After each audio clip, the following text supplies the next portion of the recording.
अक्षर लिहित असताना आपण ते 45 अंशाच्या कोनात पकडून लिहित असतो, जेणेकरून मराठी अक्षरांना व्यवस्थित देवनागरी लिपी लिहिता येते.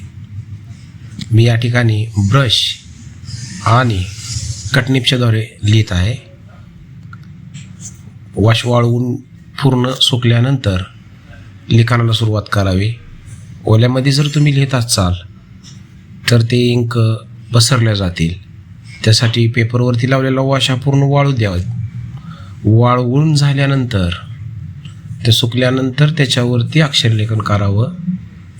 अक्षरलेखनासाठी मी वॉटर कलरचाच उपयोग करणार आहे.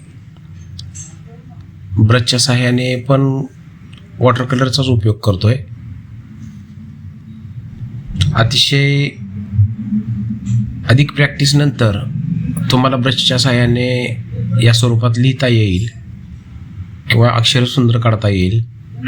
प्रॅक्टिस खूप महत्त्वाची आहे. प्रॅक्टिसनंतरच तुम्ही ब्रशचा उपयोग करू शकता. ब्रशच्या सहाय्याने लिहिणं थोडंसं अवघड जात असतं. आपण या दोन्हीही प्रकारे लिहित आहे.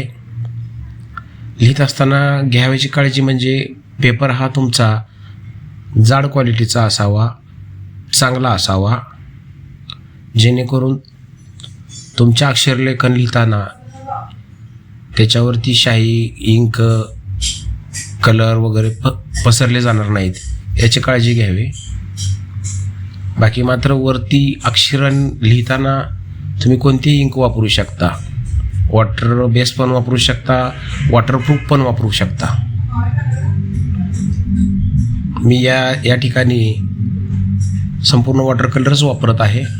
कॅमल कंपनीचे वॉटर कलर मी यूज केलेले आहेत. आणि पेपर जो आहे तो ड्रॉइंग शीट आहे, नॉर्वे पेपर. त्याच्यावरती मी लिखाण करत आहे.